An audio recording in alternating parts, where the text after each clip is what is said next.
Welcome back to Daily Cribbage.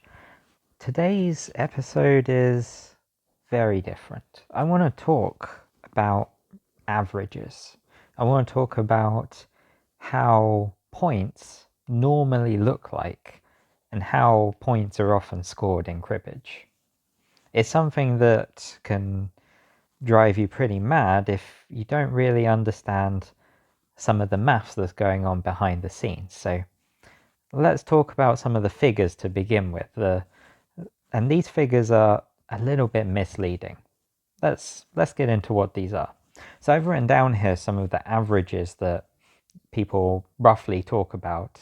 The exact numbers can change a little bit, and it will depend on who you're playing against and how well you play yourself.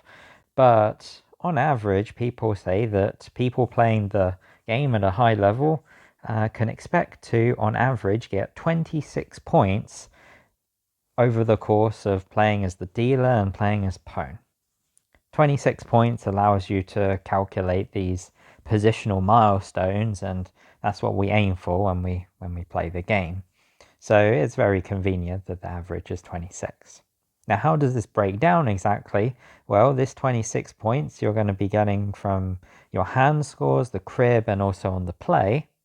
The hand scores are roughly the same for dealer and pawn, around 8 points on average.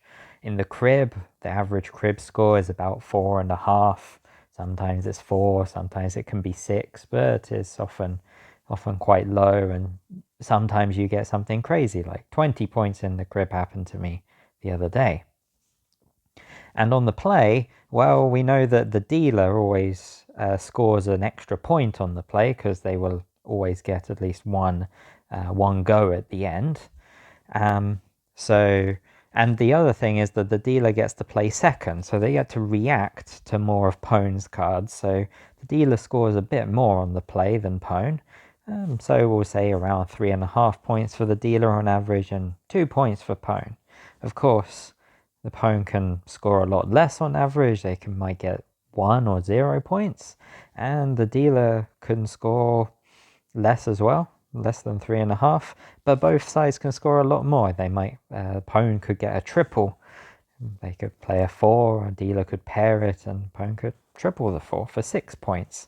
So, of course, these averages are made to be broken.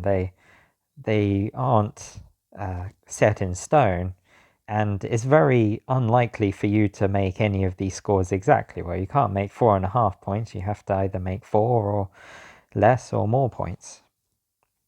But what do I mean when I say these points can be very misleading? Well, one thing you might ask is, well, when I play a game of cribbage, why don't I make 26 points after 2 rounds very often? Why don't I make these averages half the time? Well, let's have a look at an example hand. Let's go to the computer and let's see what happens when we discard something. What kind of scores can we expect to see? Okay, so here's a classic problem. I've given us some completely off-suited cards. We've got 2, 3, 4, 7, 8, 9. We're throwing into our opponent's crib. Let's imagine that the scores don't matter for whatever reason. This is a classic problem. What would we keep? Well, we look down and we think, well, 2, 3, 4 is very nice to keep together, and so is 7, 8, 9. If we wanted to maximize our own score, then perhaps we would throw away 2, 3 and keep the 7, 8, 9, because that's 5 points. Or we might think we want to keep the 2, 3, 4 together because it's got 2, 3 in it, and that can combo with 10. So we might throw away 7, 9 or 7, 8. But of course, 7, 8 is a lot of points in our opponent's crib. So we might eventually settle on throwing 7, 9 away, because we also hold an 8, so we block some of the combos. Anyway, I don't want to get too much into it. Let's see what the computer says. Suggest 7, 9. Let's have a look at the tables. Okay, so by quite a long way, suggests 7, 9 as being the best discard. It says that on average, we're going to be scoring 1.2 more than the next best option, which was 2, 4. So keeping the 7, 8, 9 together and throwing away the 2, 4, or keeping the 2, 3, 4 together and throwing away the 7, 9. Great. But how does it really look like when we do this? Well, one thing that's quite helpful on this website, this is Liam Brown's website, so we can go to these histograms. So the histograms show us what scores we really get and how often we expect to get those scores. So let's have a look at the first one. If we throw away 7, 9 and keep 2, 3, 4, 8, well, we have 5 guaranteed points in hand, 3 for the run and 2 for 15, but that's not what we're going to get in real life because we also get the top cut. So as you can see, 56.5% of the time we make 7 points, right? That's going to happen any time a 10 comes up on top of the deck, because we get 2 more points because of 2, 3, 10. 17.4% of the time we're going to get 8 points. Well, why is that the case? Well, potentially if we hit a 5, I think. If we hit a 5, then that gives us a run of length 4 and 2 15s for 8 points. And all the way up here, we can have a look where there is a 20% chance, which is pretty high, that we get 12 points. That's going to happen anytime we hit another 3 or a 4, and probably a lot of other cards as well. In the crib, there's a lot more possibilities for the score. You can see that there are 9.2% of the time they score 0, 26% of the time they score 2. That's sort of like the most likely specific number, 2.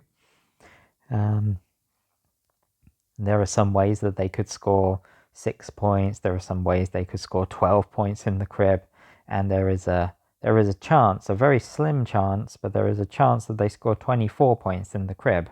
For instance, if they threw away 8, 8 and a 7 came up on top, that would be 24 points in the crib. Very scary. But what do we notice? Let's zoom in on the crib. The crib, if we squint our eyes and sort of blur what this histogram looks like, we kind of see a very large spike towards the low end and a tapering off towards the high end. There's a chance that you score big, but it's quite small. So if we were to put in a target score, let's say a target score of 4, let's say a target score of 5, and we go back to the tables, we can have a look now that the target score of 5 gives us happens 5 or more happens 41% of the time, and the target score of 4 happens 60% of the time. So this tells us that the median, so this is the third column in my table, the median is the score that you're expected to get at least 50% of the time. This score is 4, and that's quite low down if you think about it. That's a lot lower than the actual average. So what's the average versus the median here? Well, the median is the score we're going to get around 50% of the time. The average is what is the score that we get each time in the long run.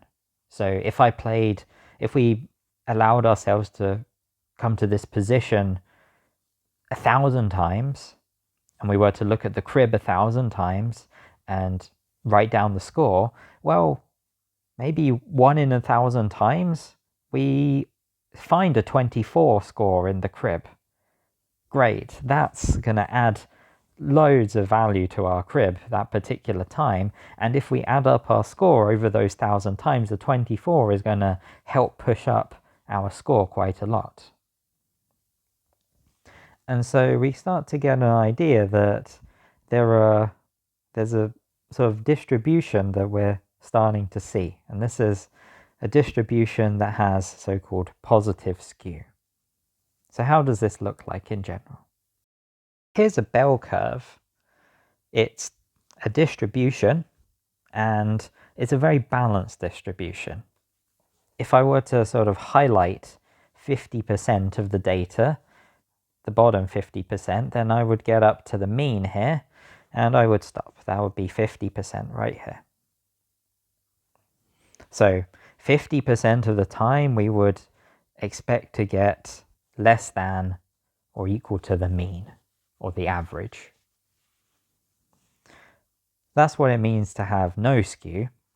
But the distribution that we saw for the crib had positive skew. So it looks a little bit more like this. So if I start to highlight 50% of the data, 50% of the data maybe gets me to about here.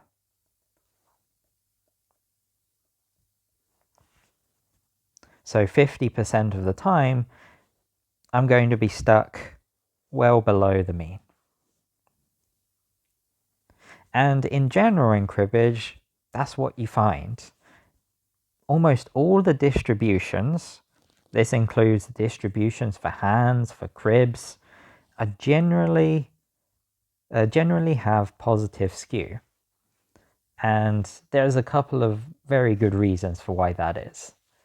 The main one being that the way that we score points in cribbage is not linear. It's based on combos. So for instance, if I have a lot of low cards in my hand, if all of those cards are, say, bunched together, then it's quite likely that I have runs, I have double runs, I've got pairs. I'm scoring lots of points with those cards. However, if I've got values that are spread out, I probably don't score many points. Maybe I get a couple of 15s, and maybe in the worst case I score 0 with those cards. So when you score points, you often score a lot of points. It's very common that a hand will score 4 points and stay at 4 points. For instance, think of a hand like ace, 6, 8, 9. If you hit a jack, queen, or king, which happens a lot of the time, you're not going to score many points. You'll just score the 4 that you have in hand.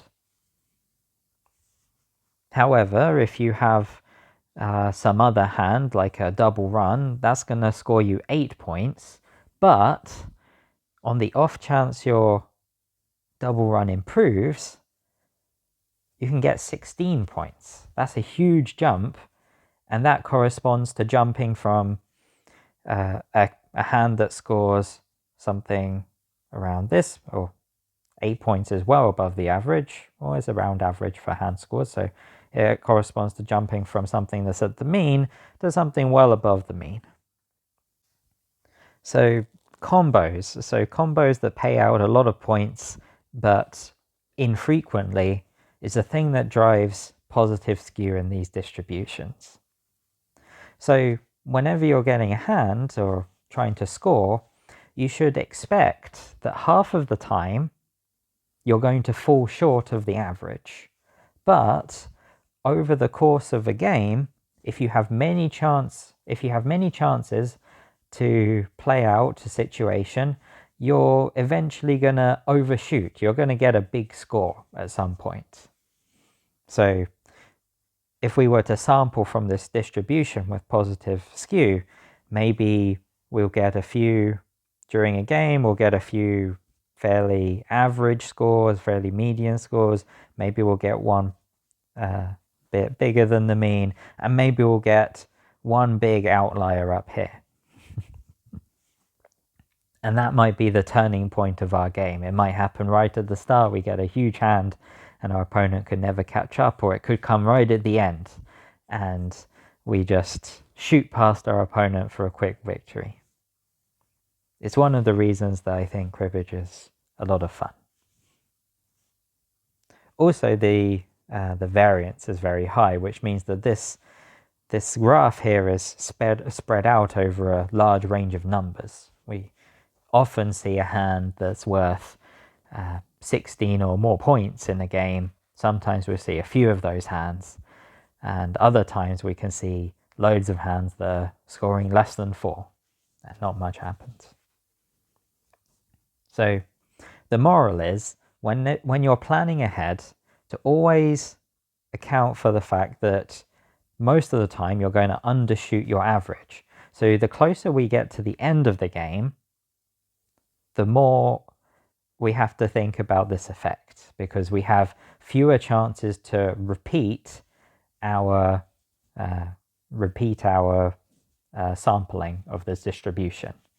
The more chance you have to repeat your sampling of the distribution, the closer you're going to be able to get to the mean from your hands, getting the mean score, because you'll have an occasional outlier that scores really big points.